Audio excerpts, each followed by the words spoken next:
Drawing to a close, the trial for 3 men charged in Ahmaud Arbery's death is almost in the jury's hands. The prosecution trying to convince them that this was murder.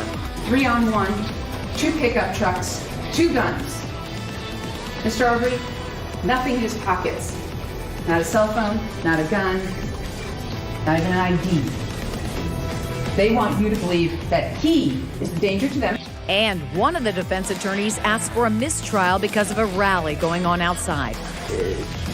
We've now got people claiming to be violent driving around the courthouse with coffins with our clients' names on them with semi or fully automatic weapons. Prosecutor told jurors that the men charged had no cause to chase Arbery when they saw him in their neighborhood. She said they pursued him solely because he was, quote, a black man running down their street. A defense attorney said Arbery was killed as he violently resisted a legal effort to detain him and answer questions about burglaries. News4JAX reporter Janice Harris begins our coverage in the trial tonight. Joining us live from the courthouse, Janice. Ken and Mary, the state said that Ahmaud Arbery was simply running in that neighborhood, and it led to him being chased and murdered. While the defense has been saying in their closing arguments that this was a situation where Arbery should not have been in that neighborhood, and if anything, he was a repeat intruder.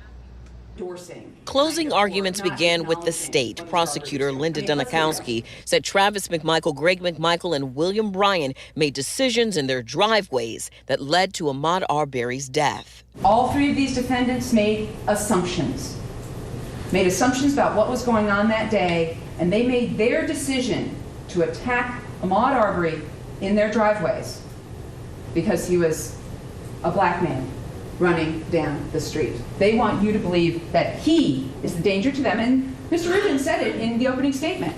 He was scary.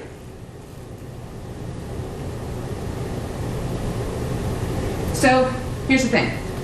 They're going to try to claim that they were justified in their actions. Dunikowski said Travis McMichael and the other defendants did not have a reason for a citizen's arrest or self-defense. Defense attorney Jason Sheffield for Travis McMichael responded with closing arguments. Sheffield recalled the first time Travis McMichael and Ahmaud Arbery saw each other on February 11th.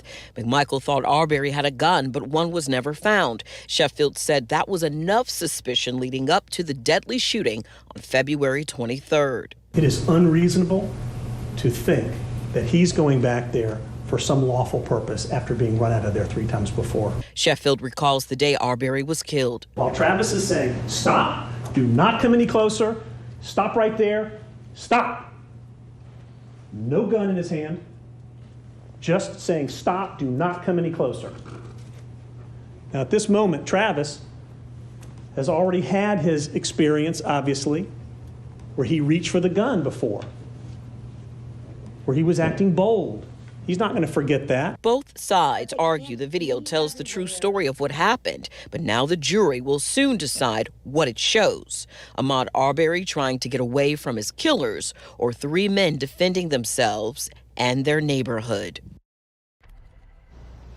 And there's been a recess going on for the last couple of minutes. In closing arguments, the standard procedure, the state goes first, then the defense, then the state again. State has said they want to continue on. The defense agrees to, so the jury is expected to be here for another 2 hours as those closing arguments continue.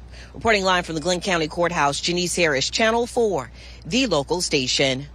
And Janice, over the course of this case, we've talked a lot about the murder charge, but you've also got a list of the other charges being considered in this case.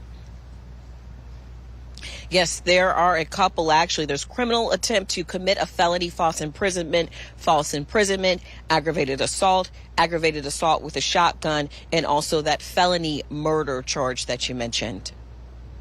All right, Janice Harris reporting live from Glenn County.